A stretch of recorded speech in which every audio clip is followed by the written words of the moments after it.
სარკე, რომელსაც ერთ დროს გაურბოდა, ახლა მარიამის ყოველდღიურობად იქცა. ეშინოდა თავის ანახვით, მაგრამ ეხლა რაც სარკეში ჩაიქცე და იმის მერე სულ სარკეში იყურება ხოლმე ან ტელეფონის კამერას თავს ხოლმე და იქ იზახის რომ ძალიან ლამაზი გოგო ვარო და ძველ სახეს რომ მირჩევნიაო და ჩვენს გვაბედნიერებს ამ ყველაფრის მოსმენა. კლინიკიდან გაწერეს და ახლა უკვე რეაბილიტაციის კურსს გადის. რთული ოპერაციის შემდეგ საუბარსაც ახერხებს და დრო-დადრო ცეკვასაც.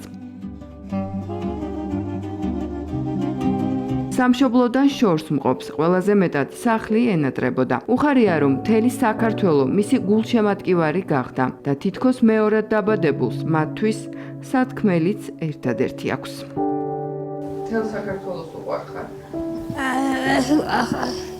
მოიკითხავ ხო თურქეთიდან საქართველოს?